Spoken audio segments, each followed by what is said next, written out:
نه مالداریږم مولي صاحب زه ورته وایم نبی علیه السلام چې د مالدارۍ کومه وظیفه ښودلې ته پې عمل نه کوې نبي کریم صلی الله علیه وسلم وایي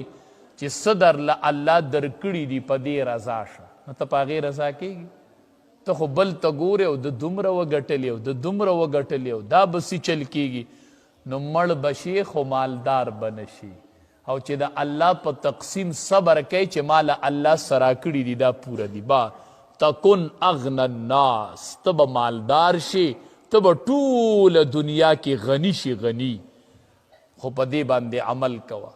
نو نبی کریم صلی الله علیه وسلم ورته دا درې خبرې وفرمایلې وی په دې باندې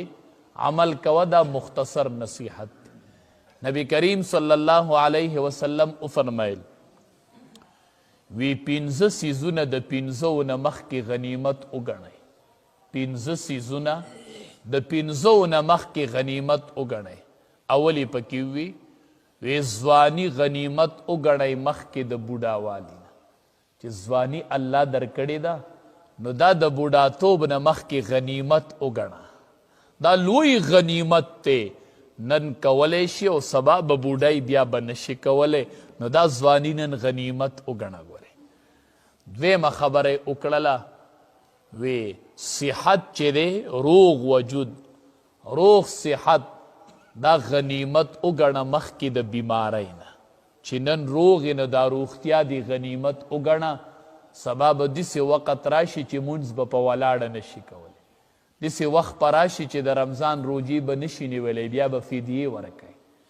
بیا به داسې وخت راشي چې اذانونه به کیږي او جومات ته به مانځله نشي تلی نو دا نن چې تلی شي دا غنیمت وګڼه او په ټیم مانځه ته حاضري کوه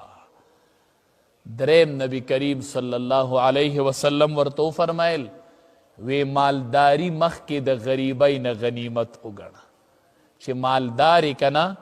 نو لا غریب شوی نه نو دا غنیمت وګڼه نو مالدارۍ کې ډیر څه وکړه هسې نه چې سبا غریب شي او بیا به دې وس نه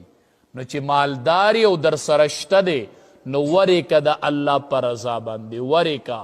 الله پې رضا که او مساجد او مدارس پې جوړ که او علما پې تیار که جوماتونه پې جوړ که او خلقو له پې لارې او کوڅې جوړې که او د یتیمانانو او د فقیرانو خدمتونه پې وکه دا مالداری غنیمت وګڼه مخکې د غریبۍ نه بیا به سبا غریبي نه به در سره نو دا مالداری چې الله درکړې دا غنیمت وګڼه څلورمه خبره یې ورته وکړله وی مشغولتیا دا فراغت چې دی دا مخکې د مشغولتیا نه غنیمت وګڼه نن فارغي نو دا فارغتوب غنیمت وګڼه او د الله عبادت کوه سبا به داسې مشغوله شي چې بیا به درته د جمع د مانځه ټیم نه میلاویږي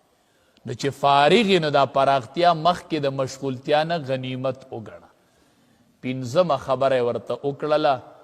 وی ژوند چې دی دا د مرګ نه مخکې غنیمت وګڼه ژوند د مرګ نه مخکې غنیمت وګڼه چې مرګ نه دی راغلی نو ژوند لوی غنیمت دی او چې مرګ راغی نو بس بیا خبره ختمه ګورې علماو لیکلی دی وی بهلول په لار کې ناستو دا بهلول چې دا ډیر هوښیار و ښه ډیر هوښیار خو د دنیا نه بې رغبته و نو خلقو به ورته بهلول وی نو دا بهلول چې دا یو ورځ په لار کې ناستو چا ورته وی بهلوله څه کوې وی د مخلوق روغه کومه د خالق سره مونږ مخلوق یو الله هم خالق دی وی د دې مخلوق روغه کوم د الله سره ډیله روغه کومه نو وی څنګه کامیاب شوې په روغه کې بهلوله وی نه په روغه کې ناکام شو وی څنګه وی ځکه ناکام شومه چې روغه اله کیږي چې دواړه طرفونه روغې ته تیاري نو اله روغه کیږي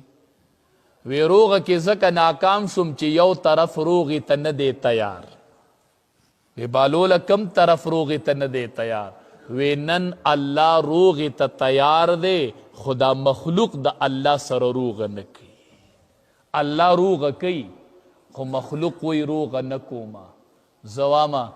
ته به وایي چې څنګه الله روغه کوي حدیث مبارک کې راځي رب العالمین فرمایي وی چې کله بنده د یو ګناه نه توبه وباسي او ما سره روغه کوي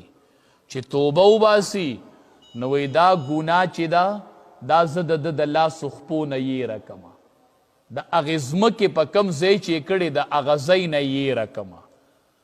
او د فرشتو نه هم یېره کمه. دا بنده به د قیامت په ورځ زما مخې له راشي او ته ده په ګناه باندې به یو ګواه هم نه نو روغه دکه نه ده. دنیا کې تا د چا سره بد